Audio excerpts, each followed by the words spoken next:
in Ireland over the last year. And I think it's a good time to be talking about this because COVID has had a massive impact on the amount of misinformation shared in Ireland. And we're at something of a crossroads right now in the country. We had a very, very low level of misinformation in Ireland before this. It grew massively with COVID. And the big question now is, can Ireland go back to the way that it was before? Or is misinformation now just something that we have to figure out how to live with in this country? Are we going to be like so many other countries that have been in this same position? I'm going to give a spoiler for my talk very early on. I'm going to say that I do think it's the latter. I think things have radically changed. There are now large volumes of homegrown Irish misinformation being shared with large, very receptive, very engaged audiences. And I'm not sure that there is any going back from this. There isn't a huge amount that's happening at the moment that's stemming the tide. And this has ramifications for all of us, for anybody who consumes news, for anyone who uses social media, for the social media platforms, for academics, for journalists, for policymakers, for so many of us who live in Ireland. So I'm going to talk about how things have changed dramatically in the last 14 months, and then just weave in the issues that it raises for us, I think, as a society or as a country. And just when I talk about misinformation, I'm talking about false or inaccurate information that's passed on, which may or may not be deliberate. So this is in comparison to disinformation, which is deliberate. So the classic example of disinformation would be the US election in 2016. That would be disinformation, but misinformation might be, your sister sending a message to the family WhatsApp group and saying that you can cure COVID by drinking warm water every day. Or it could be, a Facebook post saying that NPHET are secretly all being paid $1 million per year. It's that kind of thing that we're talking about with misinformation. So Ireland had always been different to other countries when it came to misinformation. I would frequently be talking to fact checkers in other countries before COVID, and their experience was always just so different because they were dealing with high volumes of it, and that just wasn't happening in Ireland. So what made Ireland different? We had pockets of it here, and it was particularly around things like the water charges protest or the abortion referendum or the Jobstown trial. So it was kind of things that activated people, like specific events. But Ireland never saw these big themes, which became a nexus for misinformation and which really lingered for a long time. So the obvious examples would be things like Brexit in the UK or Trump in the US. A lot of the times, false news stories and misinformation in Ireland, it was one-offs. We would get, say, a TD would say something dodgy in the Dáil, or you'd have a parents group on Facebook sharing a false story about the HPV vaccine. And these things were rarely orchestrated and they were rarely viral. And the best way to think of it is that we never really had the kinds of stories that you would think of when you hear the phrase fake news or false news. Like this example here is Pope Francis has endorsed Donald Trump. And this was a hugely, hugely shared post before the 2016 election, which went very viral. And Ireland just never really had that kind of thing being shared here. And there's a lot of reasons why. But before COVID, we didn't have the set of circumstances that let false news flourish, that let false news happen, which other countries had. Partly because Ireland's politics is less partisan. Other countries would have seen big divides in politics after the big recession. And this allowed false news to embed and grow as people became more alienated. And kind of a correlation to that, or similar to that, but Ireland's news organisations are more balanced than other countries in their news coverage. We don't tend to see partisan news organisations spreading misinformation. And I mean either mainstream ones or more niche ones, but that's a hugely important factor here. We haven't had public figures who deliberately spread misinformation. And when I say that, I'm talking about politicians, but also people who kind of traffic in spreading false stories and have often been given platforms in other countries to do so.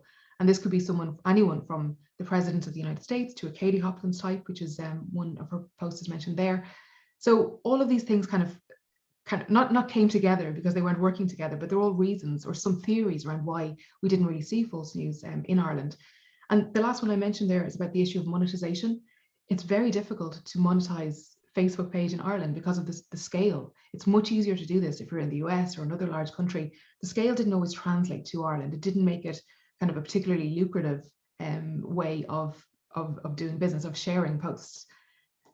There is always one. Things weren't always perfect. There were examples like, say, your Gemma O'Doherty's, the Liberal.ie, Yellow Vest Ireland, but these were specific pages which were speaking to small bubbles of audiences, and their claims or their theories rarely broke outside of these bubbles. So it meant that it was almost echo chamber, like it was, maybe very vocal, but in small groups. But what it did mean, though, was that there were existing audiences following these pages when COVID broke out. So with some of them, they were able to grow their supporters during COVID because they weren't starting from nothing. They weren't competing with other pages as much. They were able to build on what they've been doing before. So when we started fact checking at the Journal in 2016, I think, as you can probably tell from what I'm saying here, it was quite wonky, really. It was almost academic.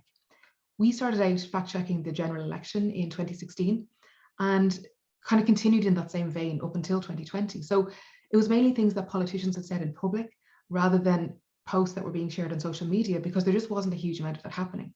So we would look at things like, was the average person working in Ireland really earning 47,000 a year, which is something Leo Varadkar said a couple of years ago? Or Owen Murphy, when he was Minister for Housing, said that Ireland had a low rate of homelessness by international standards. And it was these things that, in some ways, it felt like we were kind of politely correcting the record rather than fighting a war, which is how fact checkers in other countries would have described their work. There was just a huge difference. So that was the starting point. That's where we were at before March 2020. And then all of this changed pretty much overnight. It was like a switch was just flicked. It was like information just exploded. And when I say almost overnight, it practically was. Like I'll talk to you now about when this happened, but it did feel like it was over the space of one weekend when it all changed. What happened was the number of false stories grew, the amount of times they were being shared grew, and the number of platforms they were appearing on. They all grew suddenly and they grew quickly. These are examples that we did over a couple of days in mid-March 2020. And you can see some of the headlines are things like, no, the HSE is not telling people to stockpile food.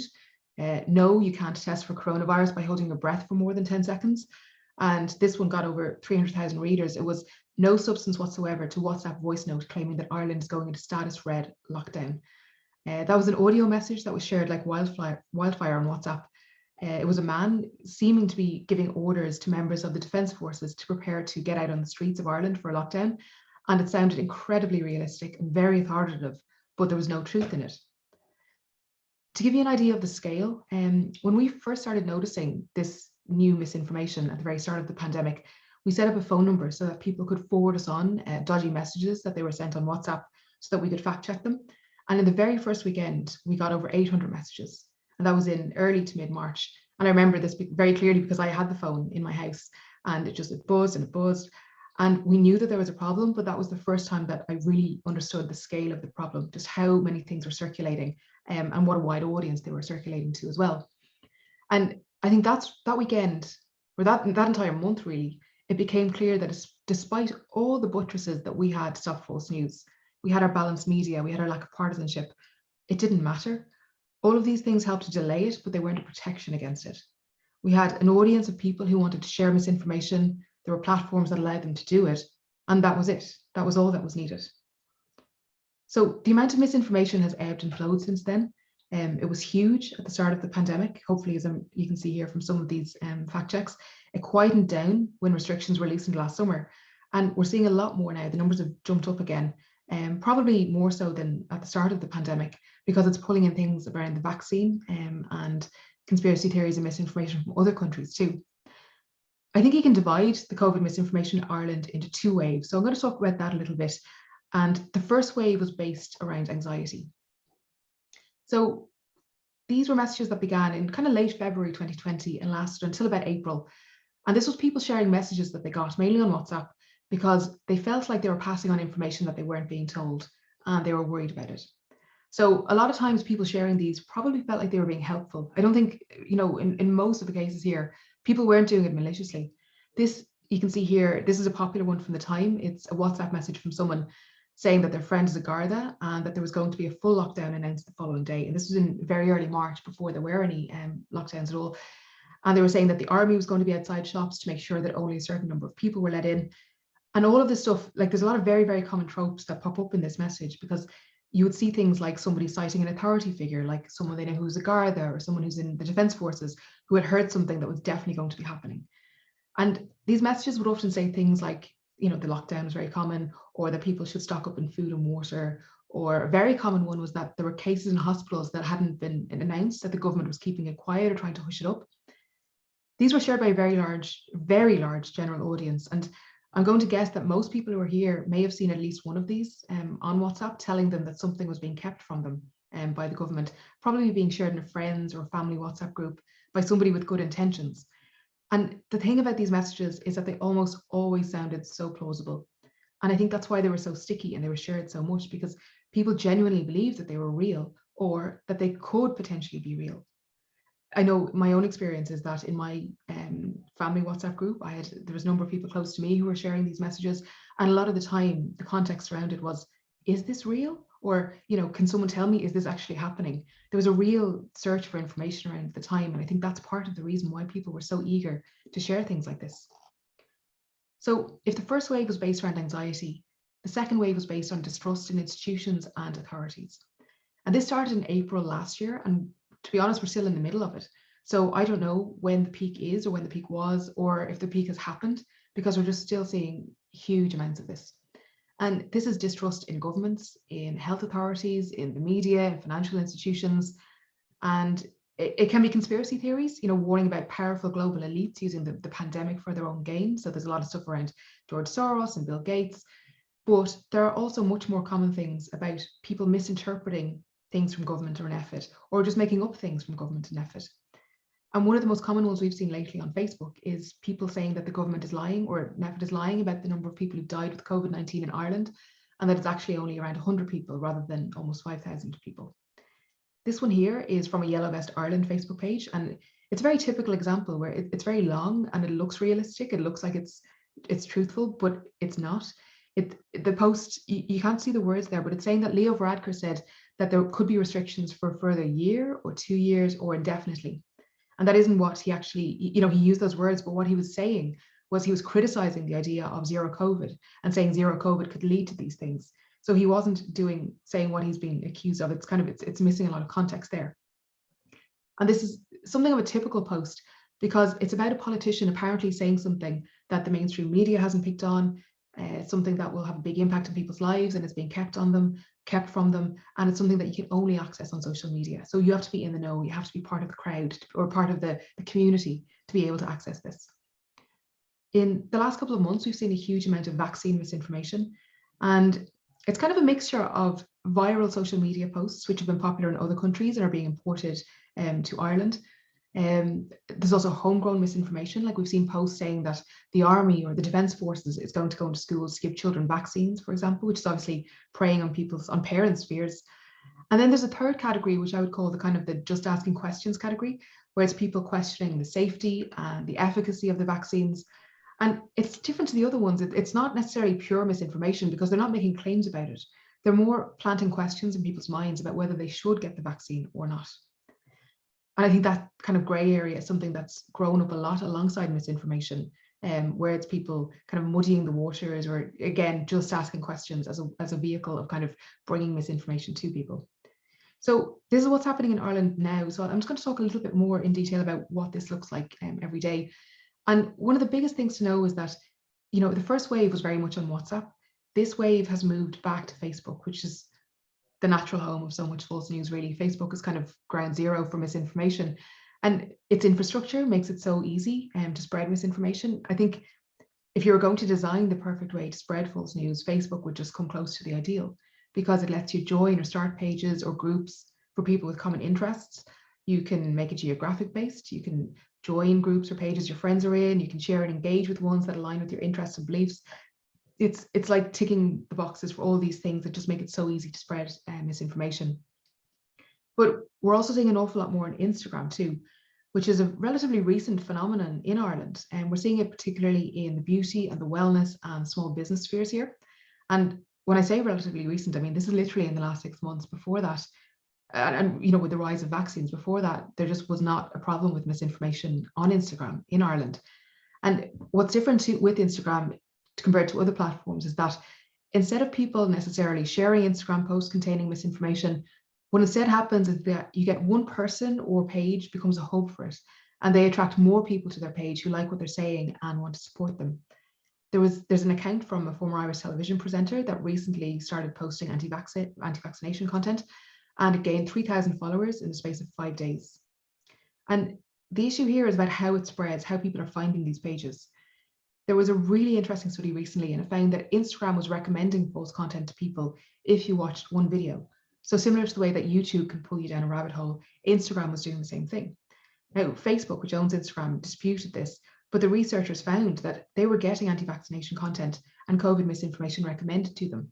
And as they watched one, they were being, pulled down the rabbit hole, brought to more and more and more. And it shows what a challenge the platforms have, because how do you police this? And particularly with Instagram, so much of the content there is posted to people's stories, which disappears after 24 hours. So it's fleeting. 24 hours is not a big window to find misinformation, to check it, and to take action on it. And the first wave was, I spoke about it being a very general audience and about how many of us may have received WhatsApp messages. But this wave, this wave we're currently in, it's more niche. It's a smaller, but very activated and very engaged groups of people. And often they're sharing things on pages and in groups that didn't necessarily exist before COVID. The other thing that we're seeing is that pages that did exist before have kind of got a bit of mission creep. So we see wellness pages that are now also peddling anti-vaccination misinformation, or pages that initially began as anti-government pages, now weaving in, anti-vaccination misinformation, or just criticism of the government, or misinformation about the government for how they're handling COVID. And sorry, obviously, completely fine to criticize the government. That's not the problem there. The problem is when they start sharing misinformation to their followers. And when you think about who's creating this misinformation, it's basically one big umbrella with lots of different communities within it. And just to further destroy this analogy, but it's almost kind of like a Venn diagram. So you've got your anti-government activists, you've got people in the wellness space, you've got anti-vaccination people, you've got kind of the trolls or the agents of chaos who just want to be where the noise is, and then lots and lots more. And these groups are intersecting and bouncing off each other. They're spreading things from one community to the next. So there's a lot of blurring of the lines. But the main thing to know is that there are lots of communities with lots of people in them. So there's a very receptive audience for this now. And one of the things that's changed is that they're sharing misinformation from US and UK pages about tropes that would never have been shared in Ireland before, about QAnon, global paedophile rings, Bill Gates, George Soros, which would have been tiny. Like these things would not have resonated with Irish audiences before this, but now they're gaining traction in a way that they never would have. But secondly, we're also seeing homegrown misinformation, which honestly never really happened in Ireland before. There was one recent one which said that people would need a vaccine certificate to get their to get their social welfare payments. There was another one saying that all the asylum seekers in Mosney Direct Provision Centre had skipped the vaccination queue and they'd all been vaccinated. And this one, which you can see here, it said that a group of travellers had camped outside Pfizer's factory in Dublin and were demanding to get the vaccine. And there were photographs and there were videos being shared of this. And it was untrue. We spoke to some people involved. It was travellers who were stopping on their way to somewhere else, and it was nothing to do with demanding the vaccine at all. There was no truth to it, but it was sticky. It was one of these things that people shared, on Facebook and on WhatsApp as well. And we've noticed a lot more of this us and them narrative in some posts, like these ones about travellers and the ones I mentioned about asylum seekers, where people feel like something unfair is happening and someone else may be benefiting at their expense, and they're trying to find out who. And I feel like that feeds into the reason why people are more likely to share these. The first wave of stories was much, much easier to fact check and debunk because it was just so clear cut. If we saw a post being shared that said that tea could cure coronavirus, we could ring up some doctors and speak to them, talk to somebody from NEFID. It was very clear, it was very straightforward. If we saw someone saying the army is patrolling the streets of Dublin city centre, we ring the Defence Forces, we ring the government press office, we go out onto the streets ourselves, we look, can we see the army patrolling Dublin city centre? It was much more straightforward. The second wave is much more difficult because misinformation has become so much more blurry, and a lot of it is about sowing distrust. It's such a huge problem. So we see a lot of posts that are very wordy, very long, and they might sound authoritative, they might have some facts right, but they're playing fast and loose with the truth, or they're mixing facts with lies. And just to zoom in a little bit on an example here, we've seen this in a lot of social media posts about science in particular. Hydroxychloroquine was probably the first example of it. You might remember the former US President Donald Trump talking about hydroxychloroquine and praising it as a wonder drug which could be used to treat COVID-19. Now, this is an anti-malarial drug which, in the initial months of COVID, when doctors were trying everything to see what would work, what could work to try and treat patients, this was one of the things that was being tried. And this kind of became a vector or a nexus for misinformation as people shared all the benefits, or insinuated that this was being kept from people, or was wasn't being used in the way that it should have been. And we've seen this replicated in a lot of ways with ivermectin, which is an antiparasitic medicine. And since January or February this year, there's just been a huge volume of posts about this in Ireland and around the world too, saying that this is, again, a wonder drug. It can be used to treat people. It's antiparasitic, but actually it helps treat COVID. And Merck, which makes the drug, the European Medicines Agency and the World Health Organization have all said the same thing, that there are trials happening with the drug, but there is as yet no evidence to show that it does or doesn't work. I mean, it could turn out that maybe it does, but at the moment, anybody who comes out and says, yes, this is a wonder drug, it absolutely works, there isn't the evidence to back it up. But science has become a real hope for these kind of claims. And what they all have in common is that they're often being pushed by people who claim to be experts, by scientists, maybe former doctors. And it speaks to how these experts have a huge currency on social media. In Ireland and other countries too, it's just social media loves these kind of posts. It's one of the most common types of misinformation we're seeing at the moment. Because people don't just share any old misinformation. If it looks like it's coming from an expert, it has much more value, much more currency.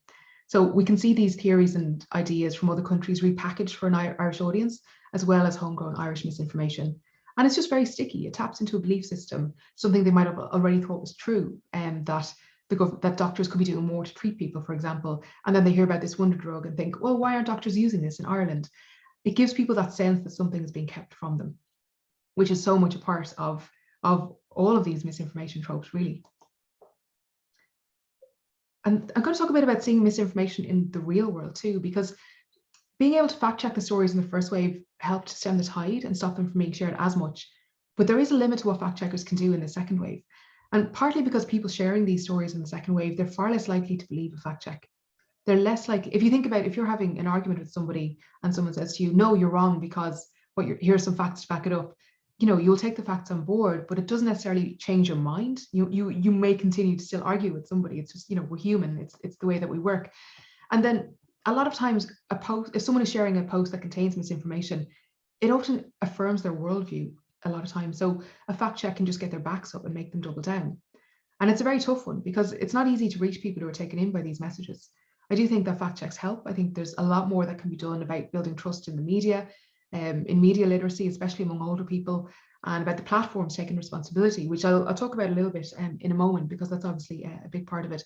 But just going on to misinformation in the real world, this has been a really, really unusual development. And Ireland is one of the few places that I can see where this is actually happening. It's where misinformation moves away from the internet and actually, comes offline. This is a billboard that was an LED billboard that was being driven around Dublin and some other counties as well, saying vaccines cause autism. And it displayed a number of anti-vaccination messages, and it had been driven around for a number of weeks, if not months.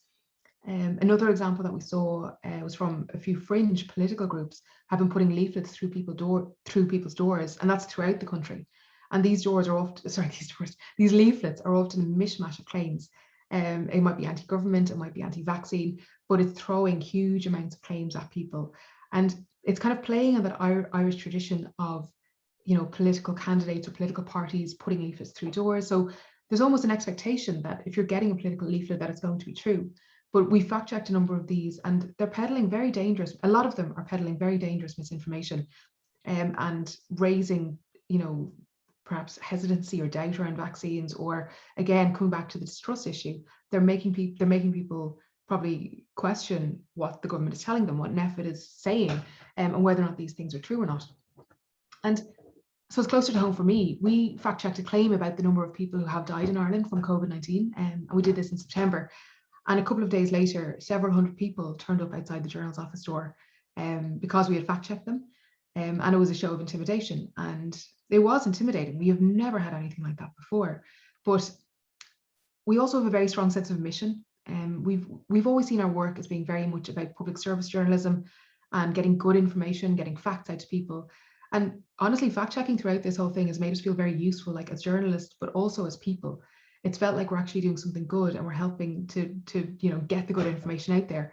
So I know it's very easy to be cynical about this. I know it's very easy to be cynical about journalists and journalism, but I've always seen journalism as being a potential to be a force for good when it's done right. And the main thing I think of now when I think about that day when the couple of hundred people turned up outside the office, it isn't just about them. It's about the huge level of public support that we got. We got hundreds of tweets, of emails, contributions. It was just people standing with us. And it wasn't something I had expected. I think as journalists, you can never expect anything like that. You shouldn't expect anything like that. You're never going to be the popular kid in the class necessarily.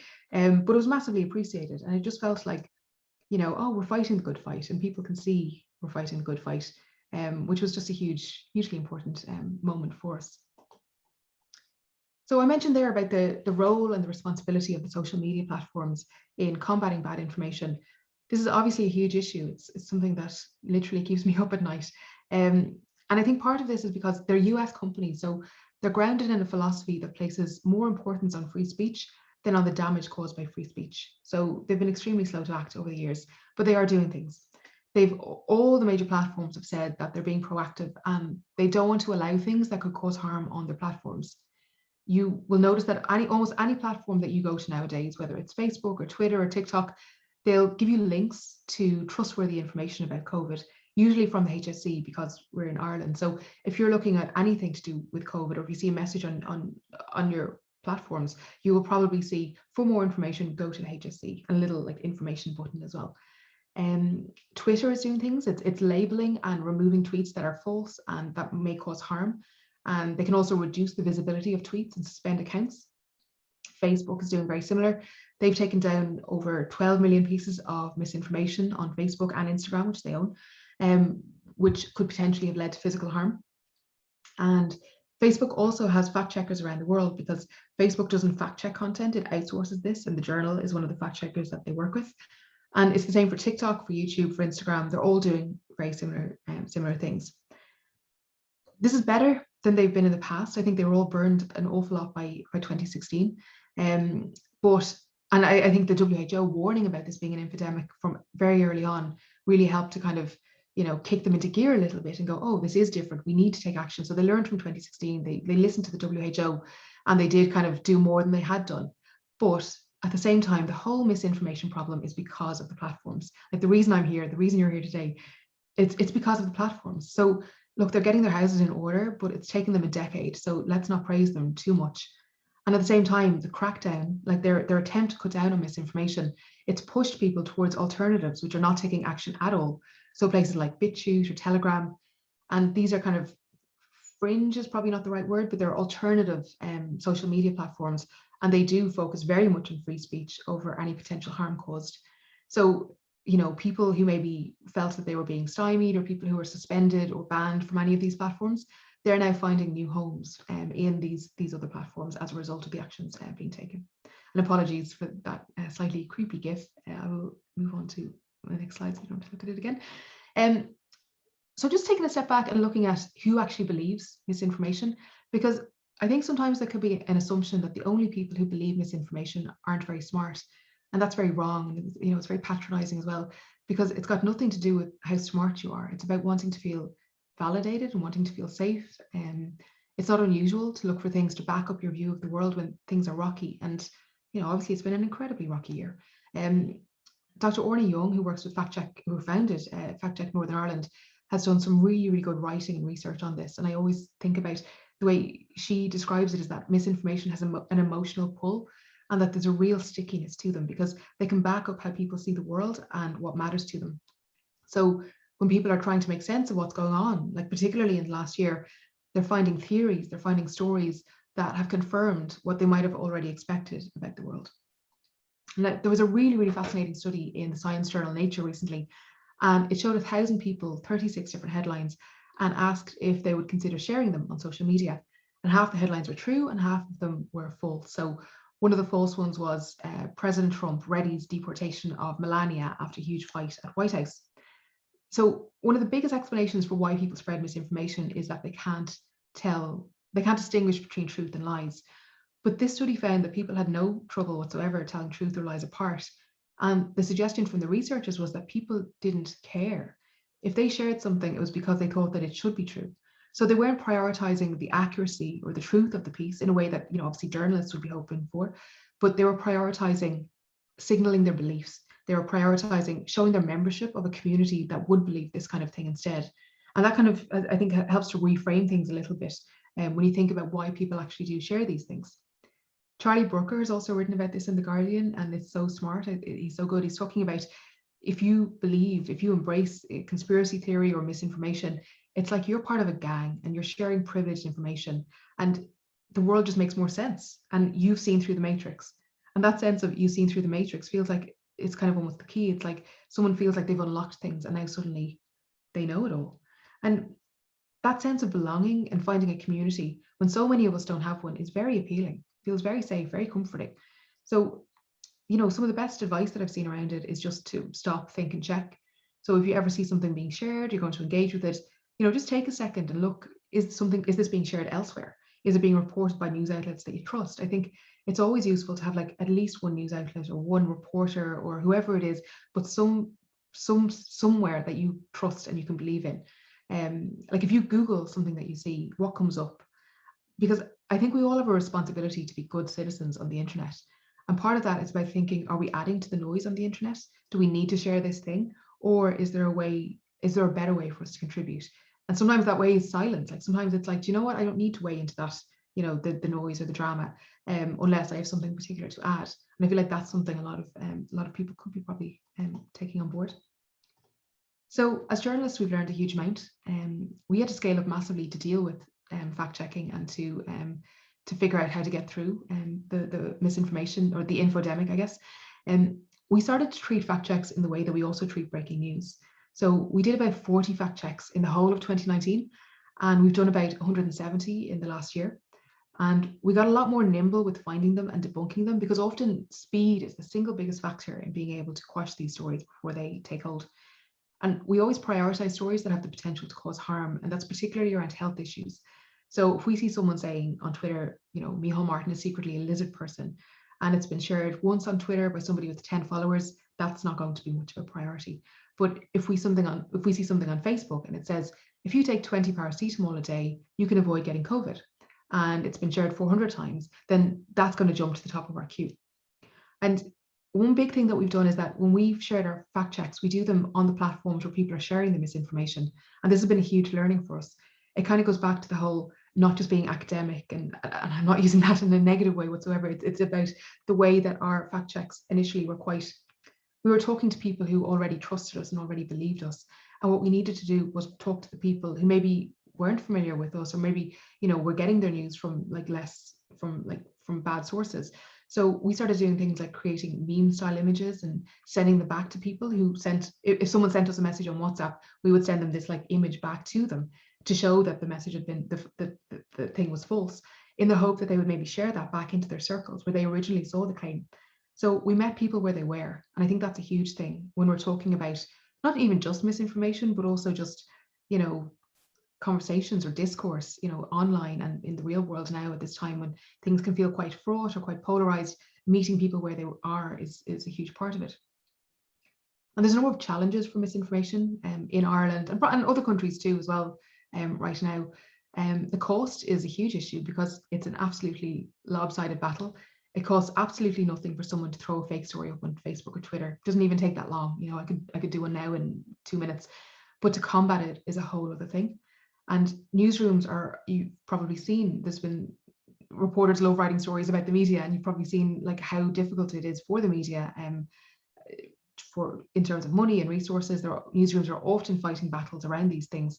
And fact checking is some of the most expensive work done in a newsroom. It takes so much time and it takes so much work from journalists and from editors.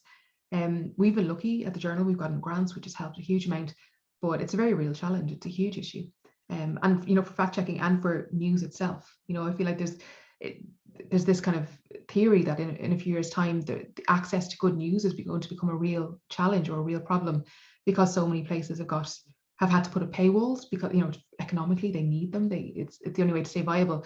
But then does it mean that people who can't afford to pay for news or who don't have the access to news are only able to get news from bad sources? And that's kind of a tension or a potential challenge.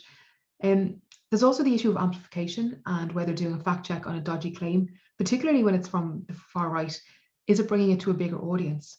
So if this was something that's only being seen by a tiny audience and we shine a fact check light on it, suddenly 50,000 people are going to read it, which is the average number of people who read our fact checks. And there's a real responsibility there. Are we just suddenly bringing it to the masses? Are we bringing it to a lot of people when actually it's doing more damage than if we hadn't? And one of the big questions, and this is another, thing that kind of keeps me up at night.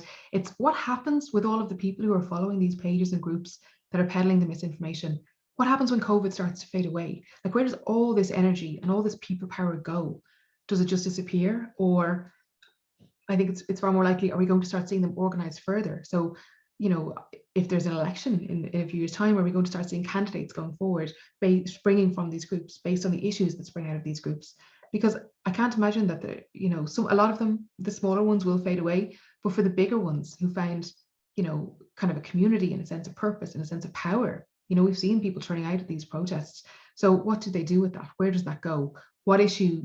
And I think this is a big thing. What issue do they jump on when COVID goes? Like, does it become, does it jump on, as we've seen in, say, in England in particular, does it jump onto other kind of more populist topics instead? And then the obvious other challenge is that fact checking alone won't solve misinformation. It's part of the solution. It's what journalists are able to do. As I was saying, it's like we felt useful. We felt we were doing something good, but there's a lot more that needs to be done. It's just one part of the jigsaw. I think media literacy, particularly for older people, would help a huge amount. But more systematically, the platforms could be doing a lot more to remove false information.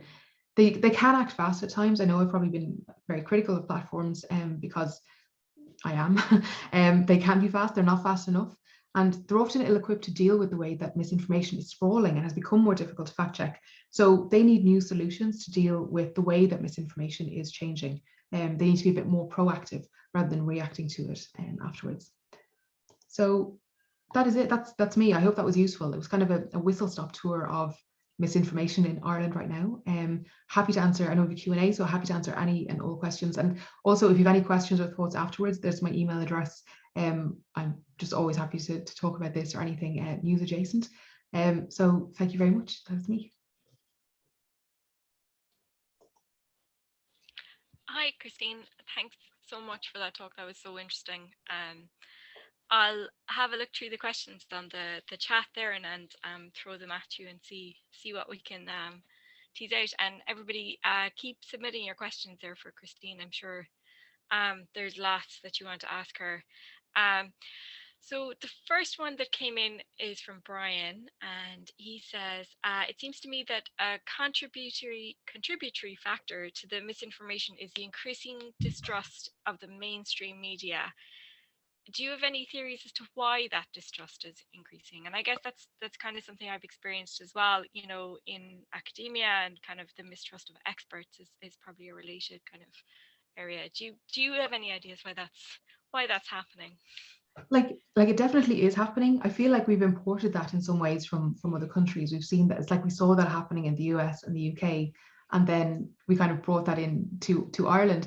And I actually don't have any great theories about why it's happening. I wish it wasn't, because I feel like, I don't know, I feel like there's like an appetite for it. Like people are very willing to believe that the media is not telling the truth or is holding things back. And I think if people, like, the biggest thing I can think of is that people have seen that they're able to get other information from communities and networks and social media online. And if they start saying, why isn't the media telling me this? I think that's the biggest reason why they might start distrusting the media, if they feel like they're hearing things that the media isn't telling them. And as well, like if the media isn't explaining why we're not covering things, I think there's that double whammy where suddenly it's not like, maybe it is the media has done things that are wrong or that have led to this distrust, but it could be that people just kind of go, hang on, RTE never reported this, the journal never reported this, and why are they keeping things from me? What else are they keeping from me?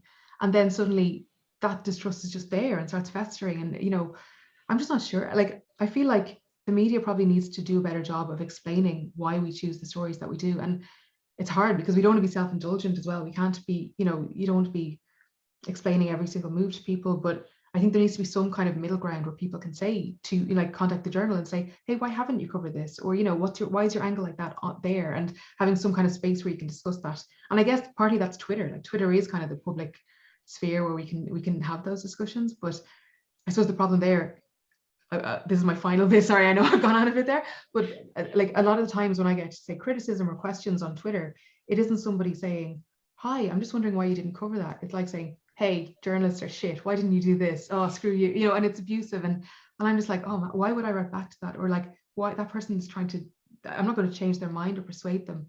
So I feel like there's a better way to have that conversation, and I'm not sure what it is, but I feel like that will be a start for decreasing the levels of distrust. That's really interesting. And something I was noticing when you were saying is like there's kind of a little bit of a parallel between what's happening in science. Definitely the science community in general in the past has been really bad at communicating their research. We've been really bad at even giving access to publications and to papers. It's all been behind paywalls and stuff like that. And there is a kind of change now to try and make it a bit more transparent, not just the outputs but also the process as well, Yeah, to try and make things a bit more accessible. And I guess that like you have that same issue that like you can't answer all the questions, you can't cover everything, and there has to, but you don't actually have time to explain the reasons as to why you can't do it either. exactly. It's very tricky. And it's um like, well, it sounds like what you're saying there, it's kind of similar to the way that the news used to be. You'd have one person reading the news, say at the 6 o'clock news, or one newspaper every day, and that's how people got their news. And now it's obviously, there's so many different channels, so many different ways, and it's so democratized. And it used to be very top down, and now it's not. Like, people can, go to Twitter, or people can go to comment sections or whatever, and be so much more involved and engaged and have choice in how they get the news. And then that raises the questions about where do you get the news from, and what stories aren't being told.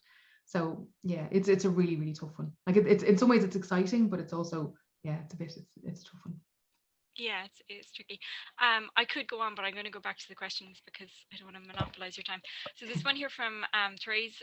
Would Christine's thoughts on would love to hear Christine's thoughts on clickbait and the loop of outrage generated by certain media organizations. Yeah. We've all seen that, especially in the US. It goes crazy sometimes there. Yeah, I think Ireland's media is actually pretty decent when it comes to clickbait.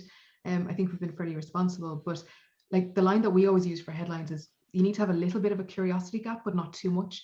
So it can never be, you won't believe what this government minister said about COVID. You can't say that. You can say, Stephen Donnelly has a pessimistic outlook on COVID-19 for the next 2 months. Well, optimistic, whatever it is, but like you need to be really careful about it. And I think like clickbait feels like it was baked into the media so much for the first, I don't know, like I think of it as being like kind of a between 2005 and maybe 2012, 2014 was like this huge, like it felt like that was the way that the internet was going, that people wanted their news to be fast and quick and a little bit trashy.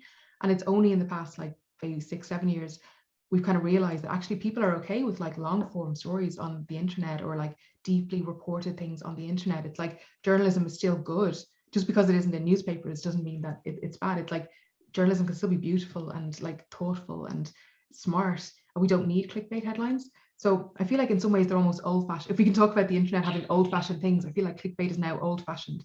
I can think of one Irish outlet that is really bad for it, and they use it all the time. And every time I see it, I'm like, God, it's like being on the internet in like 2014 again, seeing this. I'm like, you don't need to do that. Like you don't. I feel like it's patronizing to readers, and it's not really necessary. You shouldn't need to rely on clickbait to get readers in. You should be doing so much more. Like for us, we're trying to step back from using Facebook and Twitter as much because, platforms are evil. And we want people to come directly to us. So we want people to read our newsletters or listen to our podcast, or, just open the app every day. And all that is much more important because they're coming to us and they can trust us.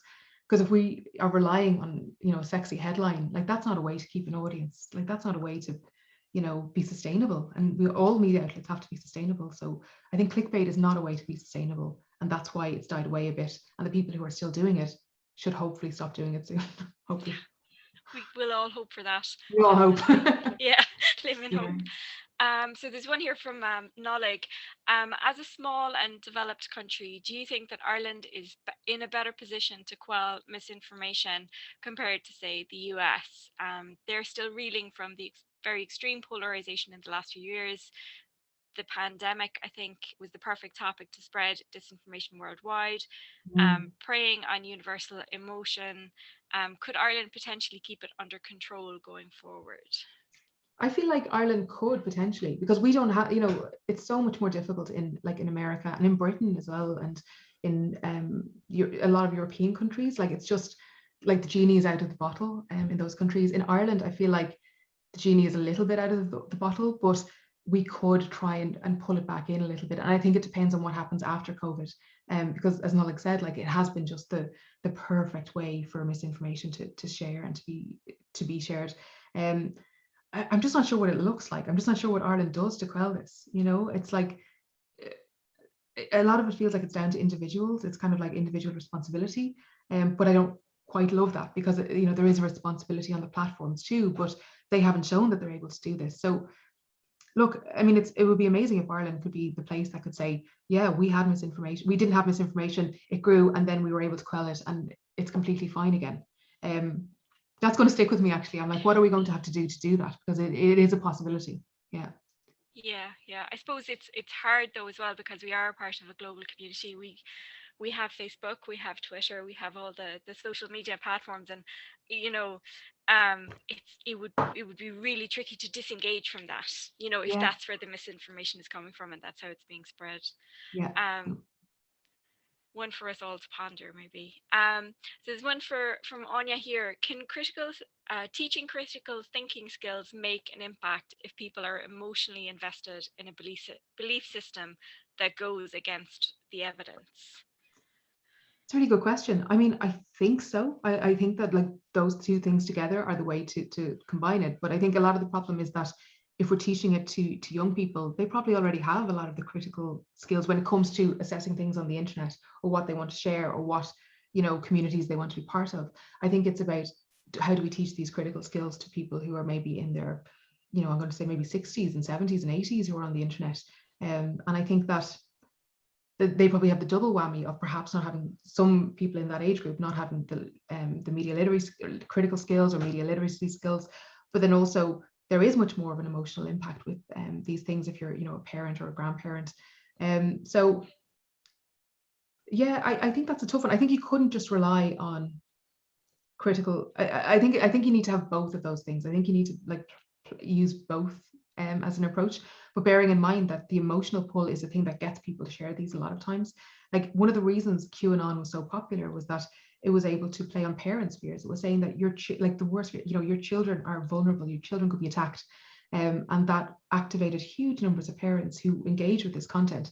And so telling them to be more media literate or teaching them critical skills is, it's part of the battle, but then you also have to say, I think, add to that and say, listen, you're vulnerable as a parent, or as, you know, as a woman or as a man, or whatever your identity is.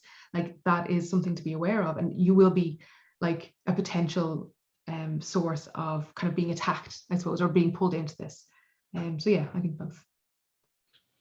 Very good, very good. I guess that we kind of have an opinion on the teaching of information literacy, because this is a library group, so it's, you know, has been something we a lot of people in this group would have been doing for a long time.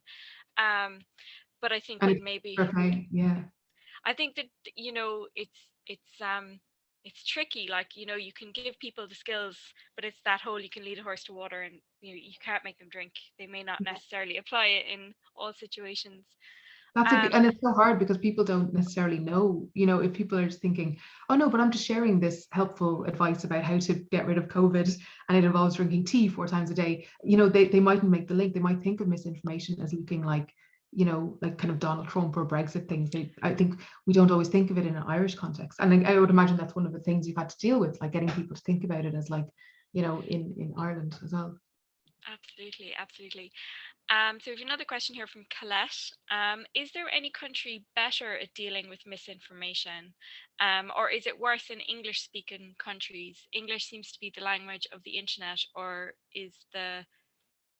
or I'm not sure what the last, or is it misinformation, or the language of misinformation? I think that's what she's asking. It is, so misinformation has many homes, basically. It is, I'm trying to think of who has dealt with it pretty well. I actually can't think off the top of my head who has dealt with it pretty well. Like we've been part of like an alliance of fact checkers around the world, so we've been able to see misinformation spreading like in loads of different countries. And one of the interesting things has been seeing that a lot of times what happens is a claim starts in one country and then it travels across the world. So it might start in Australia, goes to Singapore, goes to India, it changes language, like the details change.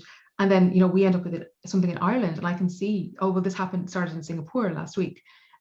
So that's kind of fascinating to me, the way that like there's always somebody there who translates it or takes it into different languages. Like I think English probably is the dominant in some ways because of, you know, America and Britain being so like having so many problems with false news, but it is not uncommon. Yeah, I mean, you know, Europe has had huge problems with it for years, particularly around like migration. Like there was one story that we saw which was about a group of refugees turned up at a camp in, I think it was Italy or Greece, and they had credit cards with George Soros's name on them. And this turned up in, I think it first started, like the claim was made first of all in, I think, like Croatia, then it went to Greece and Italy, and literally I was talking to fact checkers and they were describing it popping up in all of their countries, and Ireland was one of the few countries that didn't have it. So I think in some ways we were lucky that we didn't have those kind of theme, like anti-migrant themes in kind of the discourse, which is good. I'm still trying to think of someone who does it well, and I can't think of anyone who does it particularly well. God, I'll try and come back to that one if I do think of somebody. Good. Yeah. Good to know. We're all being rubbish together, so you know. Yeah, shout out to us. There's a comment here from Diarmid.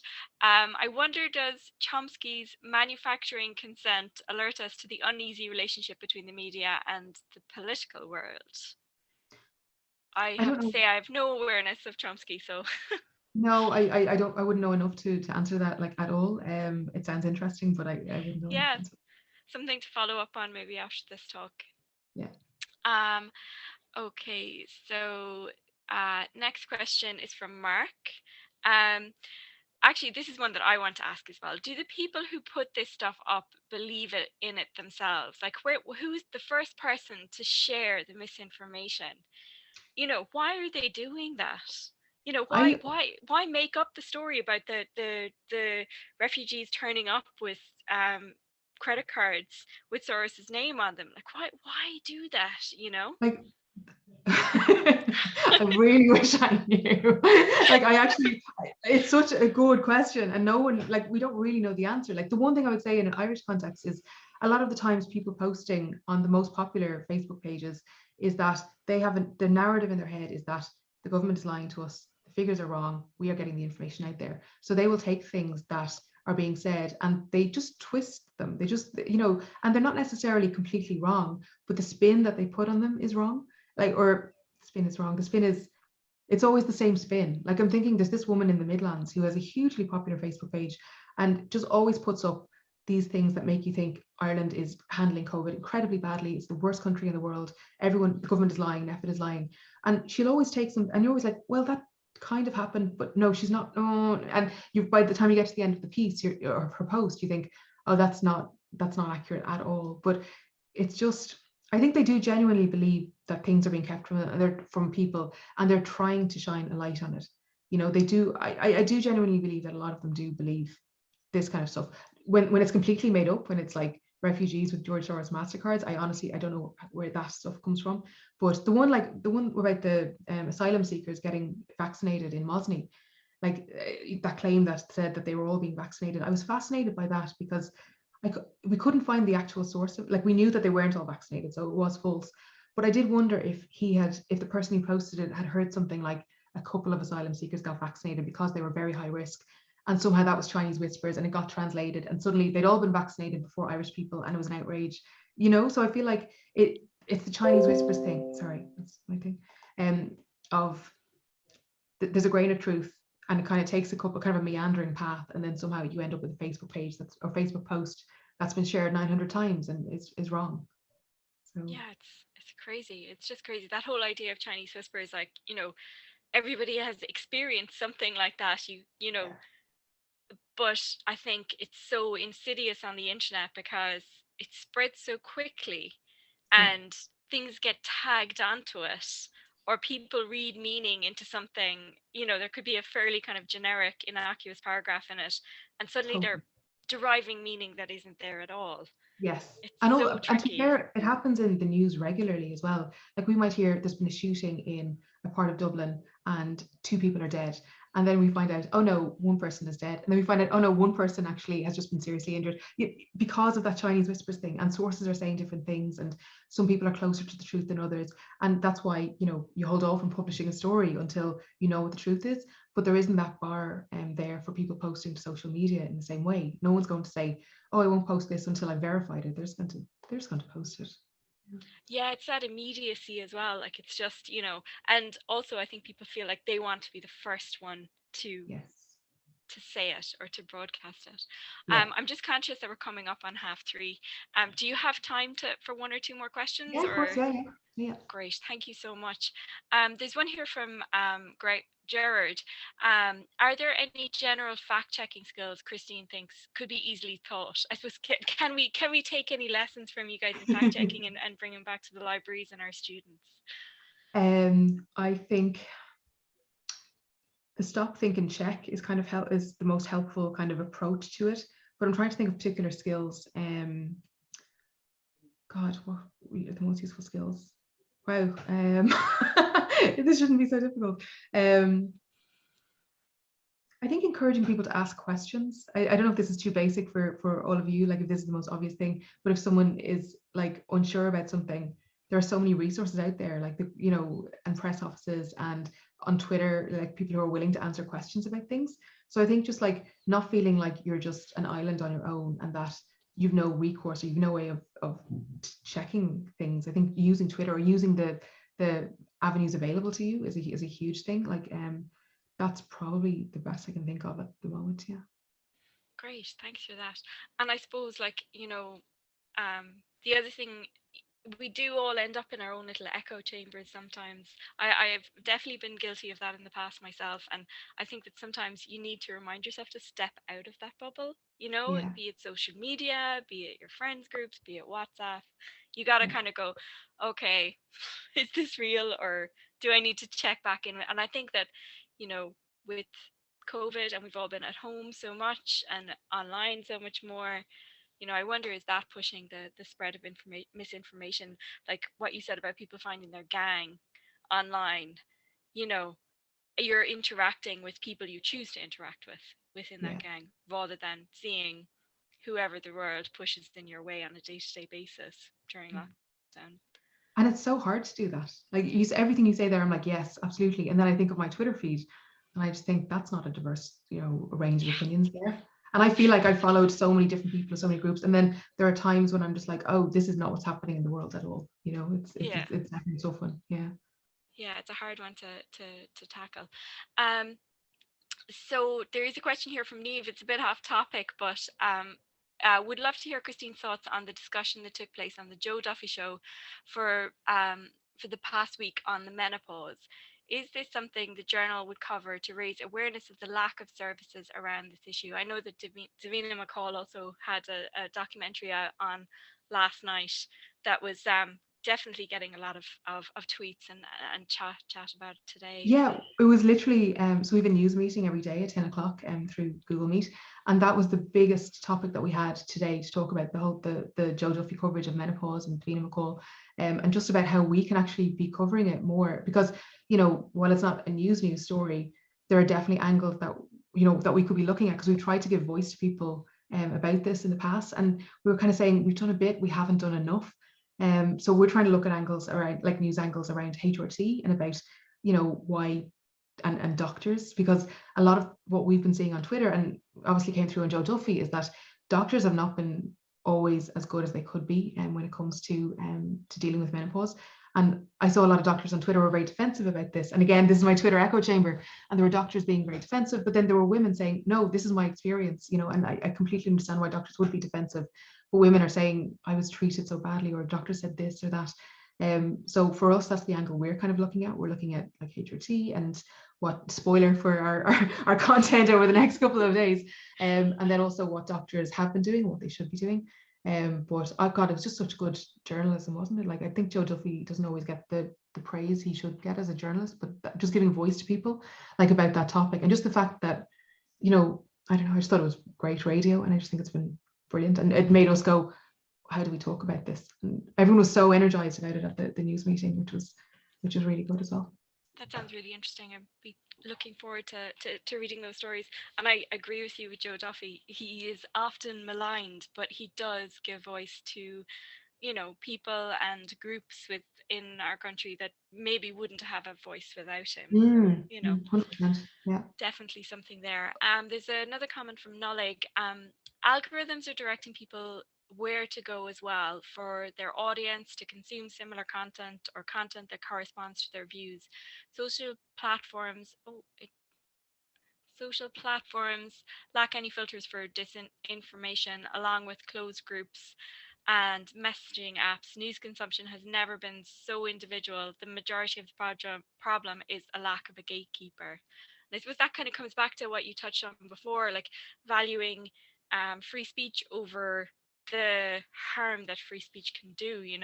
It's quite I don't know how you really address that, because you want people to be able to express themselves, but you know you also need to try and kind of moderate it somehow. Yeah, yeah, and I think I do think it's great that news is like democratized and there's so many sources available for people, and you can, if you want to read about the news directly from like Israel and Palestine, you can do that. You don't have to just wait for an Irish for tomorrow's newspaper or something like that. You can go to direct sources. But I think that idea of news consumption being so individual is just fascinating, because like in some ways it's brilliant, it's absolutely amazing, but then relying on algorithms to serve you these stories, like, is that great? Like, I would actually agree with that idea of the lack of gatekeepers being a problem. I feel like, journalists have a real role to play to kind of say, to get the news to people, or like to not allow algorithms be the deciding factor in how people get their news. I think that's kind of the worst outcome for everybody. So yeah, it's a tough one, because look, we've never had so much access to news as we do right now, but it's about how do you get the good news to people? Like, how do you ensure that people aren't just reading, like if you do go and search for news directly from like Israel and Palestine, how do you know you're not getting the equivalent of like the liberal.ie or something like that? How do you, and because you're relying on like Google or Facebook to serve you these links, and it's just really tough. It's a very I don't know, I feel like there's very much a class thing as well, where it's like if you're like middle class and privileged and have the money to spend on this, you can get the best news in the world. But if you don't, or if you have like 2 minutes and you're pressed for time and you've got like 4 kids pulling at you or whatever, like that's really difficult. Your news options become much more difficult then as well. So Absolutely. It's a really tricky one, and like you can always tell people, oh, you should check the sources and stuff like that. But I think that's a really kind of easy get out. It's kind of like, oh, did you check the source, or what journal did that come from, or what who's the author of that?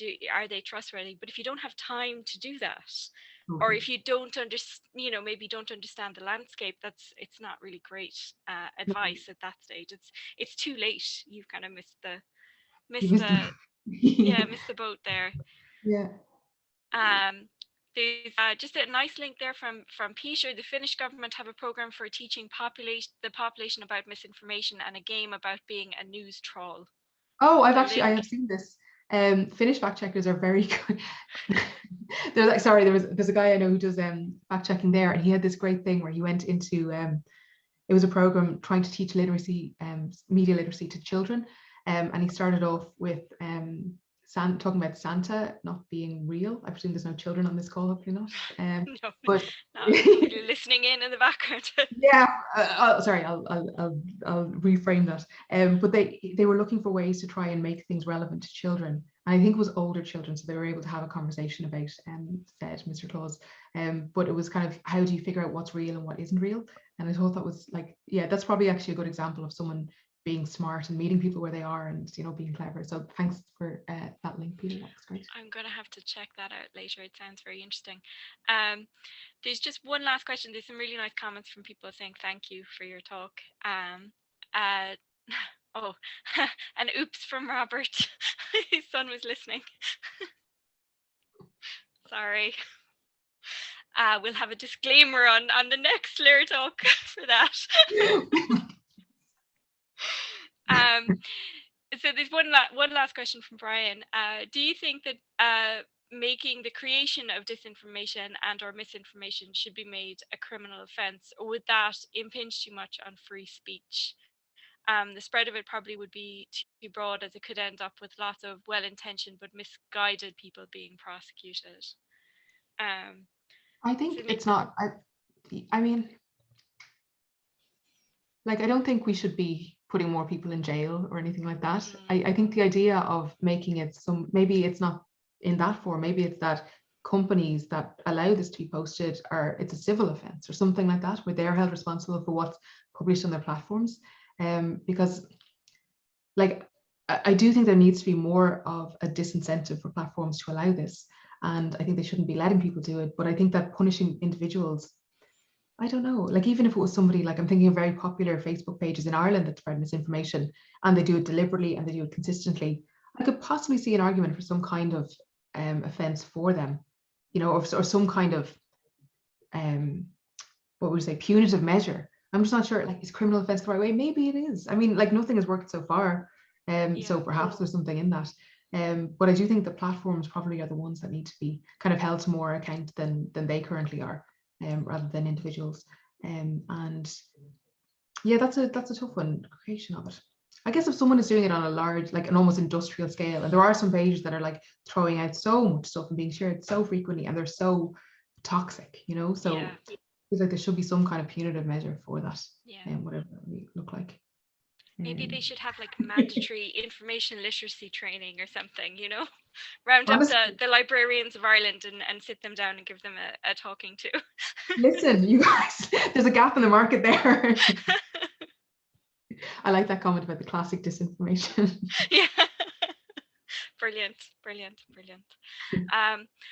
Thank you so much, Christine, for joining us today. That was amazing. Trace, do you want to come back in there and say a few words as our host for today? No, Trace is staying silent, but I just want to say thank you. Coming there, sorry. Go on, Aoife. No, I was just going to say thank you so much, Christine. That was really fascinating. I really enjoyed your talk. It was such an interesting insight into what you do in the journal, and the amazing work that you're doing, kind of fighting the misinformation that's being published on various different platforms. So thank you so much for joining us today. And I'll leave.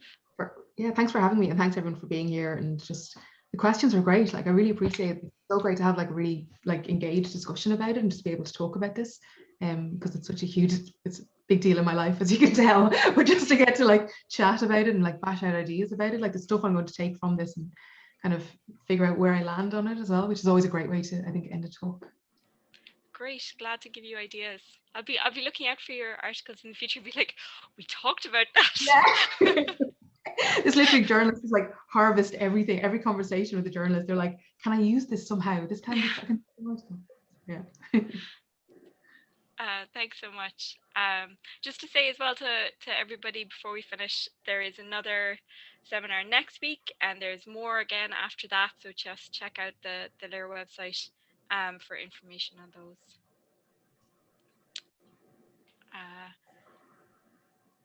I think there you go. That's the information there. Yeah, that's all really. We're going to let you go, and we are good to go again next week on the 21st of May, which is it's Friday. So we've 8 days for the next talk. And again, thanks a million, Christine, and thank you everybody else for tuning in today. And yeah, I suppose if you've learned from us, Christine, don't be a stranger, and we can keep the lines of communication open on misinformation in the country, which would be good, because I think we're all on the same team on that.